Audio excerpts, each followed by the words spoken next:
Matagumpay na inilunsad ng Love for All program ngayong ika-5 ng Mayo taong kasalukuyan sa Campo Crame bilang bahagi ng kampanya ng pamahalaan sa paghahatid ng serbisyong pangkalusugan sa publiko. Sa kanyang welcome remarks, binigyang diin ni Chief PNP Police General Jose Melencio Sinar Tates Jr. ang kahalagahan ng pagkakaisa at koordinasyon ng iba't ibang ahensya upang maihatid ang kinakailangang serbisyo sa mamamayan. To our First Lady, thank you for leading this meaningful initiative and for placing the welfare of our people at the center of public service. We look forward to supporting initiatives like this as we continue working together toward a bagong Pilipinas where services are accessible, responsive, and felt by every Filipino. Dumalo sa aktibidad ang matataas na opisyal ng pamahalaan, kabilang si First Lady Lisa Araneta Marcos, na nagbigay ng inspirational message at pinangunahan ang ceremonial turnover ng mobile laboratory na layong mapalawak ang akses ng publiko sa serbisyong medikal, lalo na sa mga komunidad na higit na nangangailangan. My husband, President Marcos, always says, lagi natin mahalin ang Pilipinas. Lagi natin mahalin ang Pilipinas. And nowhere is that love more evident than in the service of our national police. To love our country is not just something we say. We show it, you show it, in the sacrifices you make, in the duties you fulfill, and in the people you protect.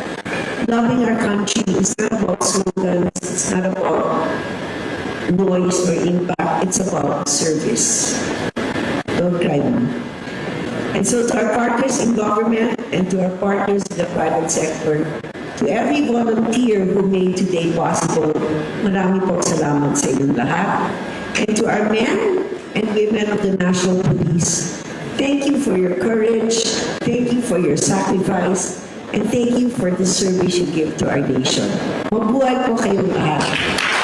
Kabilang sa mga serbisyong inihatid ang libreng laboratory test, medical consultation at pamamahagi ng gamot para sa mga tauhan ng PNP at kanilang pamilya.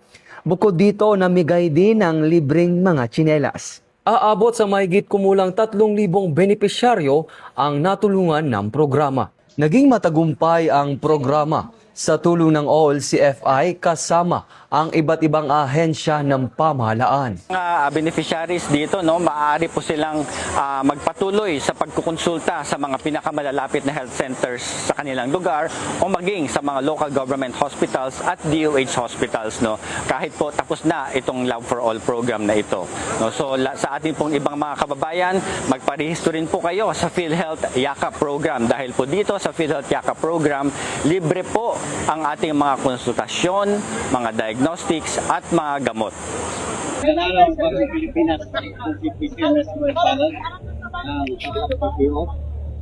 Sa po ako sa na-avail ng Love for All sa Campo Crame. Mag-avail po ako ng laboratory sa check-up po sa mga gamot para sa aking.